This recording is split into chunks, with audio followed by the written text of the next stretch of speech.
In the vast, cold expanse of space, humanity had always been considered insignificant. The collective, a massive predatory species that had dominated the galaxy for thousands of years, saw human colonies as nothing more than potential food sources and territories to conquer.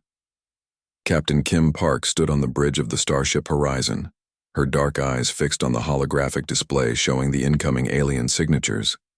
The massive ships approached with a precision that sent chills down the spines of every human crew member. Their weapon systems were unlike anything humans had ever encountered.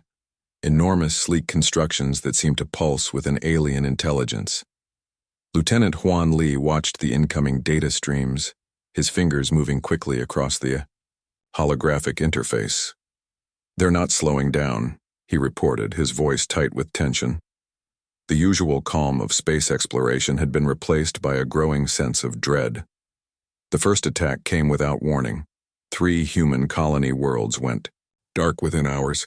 Massive energy signatures erupted across the star charts, each representing entire populations that had been instantly vaporized. Satellites captured brief moments of destruction, giant energy beams cutting through planetary defenses like they were made of paper. On the colony of New Hope, Sarah Miller, a young agricultural engineer, was working in her greenhouse when the first warning sirens began to wail. She remembered looking up, seeing strange shadows crossing the sky, hearing the distant rumble of explosions. The ground shook, and then everything went white. Back on the horizon, Captain Park realized they were facing something completely beyond their understanding. The collective's technology was generations ahead of human capabilities. Their ships moved with a fluid grace that suggested they were more living organisms than mechanical constructions. "We're receiving transmission fragments," called out Communications Officer Rachel Chen. Her hands moved rapidly, trying to decode the alien communication. "It's not even a message. It's more like a hunting signal." The realization hit the bridge crew simultaneously. They weren't facing a traditional invasion. This was a culling. The collective saw humans as nothing more than prey to be harvested. Military databases quickly filled with horrifying images. Entire planetary populations vanished in moments. Defense systems crumbled like sand against the alien technology. Humanity's most advanced weapons seemed like children's toys compared to the destructive power of the collective. In orbit around the destroyed colonies, rescue ships discovered nothing but debris and frozen fragments of what had once been thriving human settlements. Millions of lives erased in the span of a few hours. Captain Park watched the casualty report scroll across her display. Each number represented lives, dreams, entire communities that had been completely destroyed. The military had no effective response. Their most advanced weapon systems were useless against the collective's technology. Lieutenant Li turned to the captain, his face a mixture of fear and determination. "What do we do now?" The question hung in the air, heavy with the weight of potential extinction. Across human-controlled space, emergency meetings were happening simultaneously. Military leaders, government officials, and scientific experts gathered in desperate conference calls, trying to understand the enemy that had just announced itself so brutally. No one had an answer.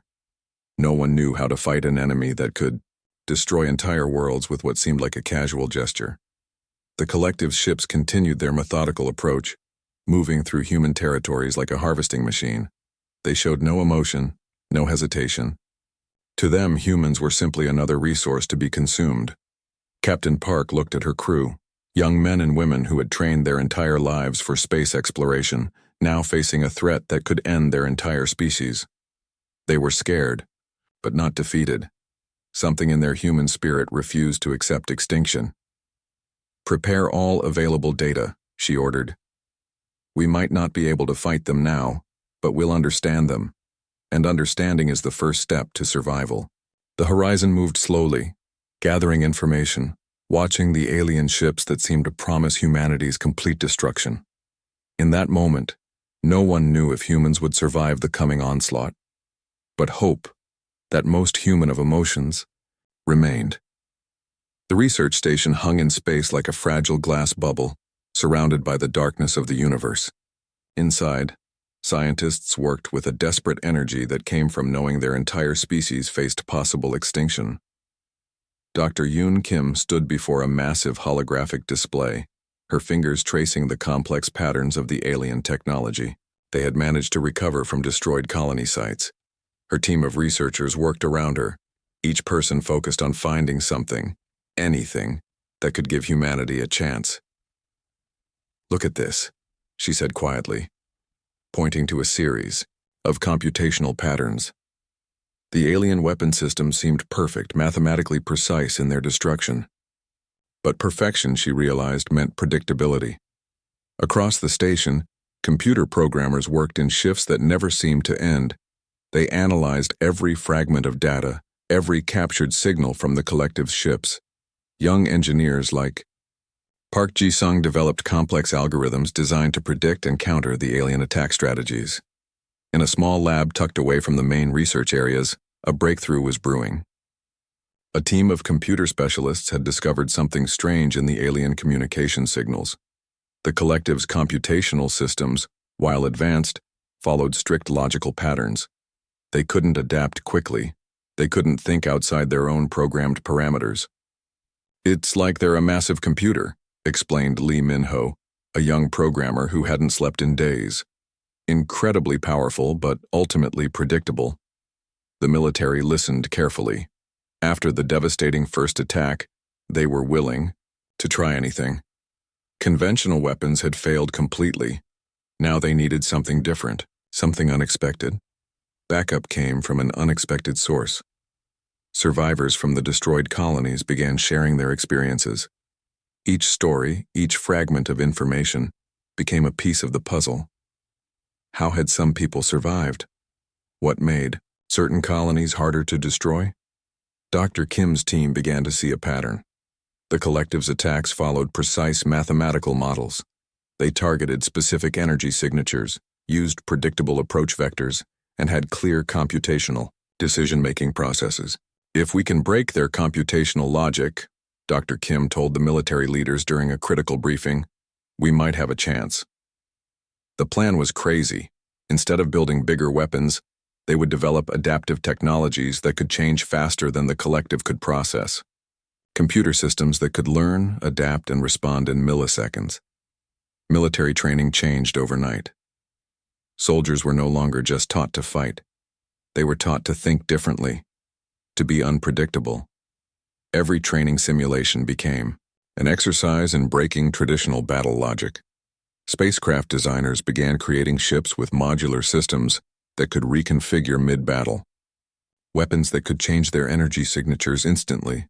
Communication systems that could broadcast multiple false signals simultaneously. The entire approach to survival became a psychological game. How do you fight an enemy that expects everything to follow a perfect mathematical pattern? Young recruits trained in techniques that seemed almost impossible. They learned to make decisions based on intuition, to break expected patterns, to think in ways that a computational system might find impossible to predict. "We are not trying to be stronger," one military instructor told his recruits. "We are trying to be impossible to understand." Resources were gathered from every possible source. Colonies that survived sent their best minds to research stations. Every computer programmer, every scientist, every survivor became part of a global effort to develop a defense. The collective continued its methodical approach, destroying human territories with the same precise efficiency. But now, humanity was no longer just waiting to be destroyed. They were preparing to fight back in the most unexpected way possible. Dr. Kim looked at her team. They were exhausted, but there was something else in their eyes. Hope.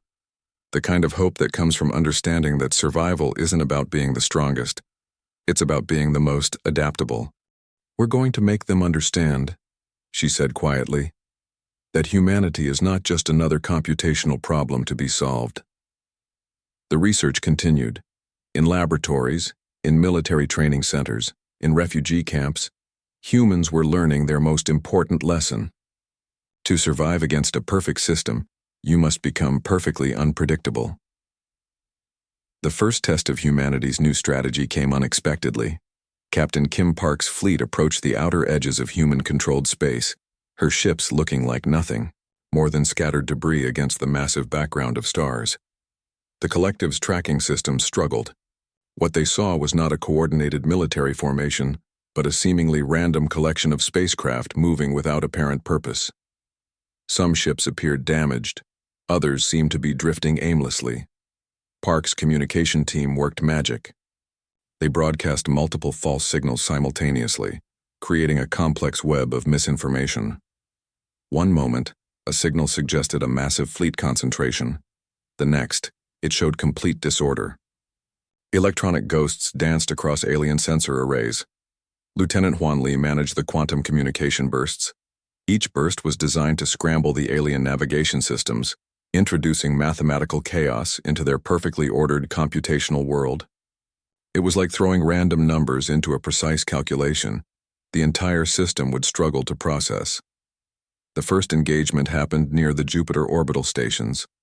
The collective's ships approached, expecting their usual, overwhelming victory. Instead, they found something completely unexpected. Human ships moved in patterns that defied traditional warfare logic. They attacked from impossible angles. Holographic battle formations created phantom threats. Decoy technologies made single ships appear as entire squadrons. The alien computational systems crashed, trying to process the impossible information. "They can't understand us," Park whispered to her bridge crew. "Our randomness is our weapon." Military strategists had discovered something fundamental about the collective. Their entire technological system was based on predictive algorithms. They could calculate precise attack vectors, predict enemy movements, and eliminate threats with mathematical perfection. But humans didn't play by those rules. A small group of ships would suddenly split into multiple smaller units. Then those units would recombine in unexpected ways. Weapon systems that should have been easily targeted suddenly became impossible to lock onto. Communication signals twisted and transformed, giving no clear information. The collective's leadership became increasingly frustrated. Their battle reports showed impossible scenarios. How could an inferior species create such computational disruption? Some human ships appeared to be completely unmanned, moving with what seemed like random, almost living intelligence. Others would suddenly change course for no apparent reason. Traditional military logic became useless. In one critical battle, Park's fleet used an approach that would have been considered completely insane by any traditional military standard. They deliberately created apparent weaknesses, inviting the collective to attack specific points. But those points were carefully designed traps. The result was devastating. Entire collective battle groups found themselves caught in complex technological nets. Their perfect computational systems became their greatest weakness. Every attempt to process the human tactics resulted in more confusion. Young pilots were trained to think like improvisational musicians. Don't follow the expected rhythm. Create surprise. Be unpredictable. Military academies developed new training programs focused entirely on breaking traditional combat logic. Students learned to make decisions based on intuition, to see battles as complex living systems rather than mathematical problems. The psychological impact was as important as the technological one. The collective had never encountered an enemy that didn't follow expected patterns. Their entire technological philosophy was based on prediction and elimination. Humans introduced something completely new: controlled chaos. Each battle became a complex dance of misinformation and unexpected movement. Human ships would appear and disappear, create false signatures, split and recombine in ways that made no logical sense. Lieutenant Li developed communication techniques that were less about sending clear messages and more about creating computational confusion. Each transmission was a complex puzzle, designed to make alien tracking systems crash. The military called it quantum warfare, a style of combat that existed between predictability and random chance. The collective began to experience something they had never known before: uncertainty. And in warfare, uncertainty is the most powerful weapon of all. The breakthrough came from an unexpected place: a small research lab on a distant space station where engineers worked with almost desperate creativity. Jay Shin was not a typical military engineer, short, quiet, and possessing an almost childlike curiosity about technology. He had been studying the alien weapon fragments for months. Where others saw complex systems, he saw patterns waiting to be understood. His team was small, but dedicated. They worked in shifts, analyzing every microscopic detail of the captured collective technology. Most researchers focused on understanding the alien systems. Jay wanted something different. He wanted to remake them. The first prototype looked like nothing more than a small metallic cube. But inside that cube was a network of adaptive nanites, microscopic machines that could reconfigure themselves faster than any known computer system. "We're not trying to fight like them," Jay explained to his team. "We're trying to become something they can't predict." The nanite network could analyze an incoming technological signal and immediately start developing a counter-response.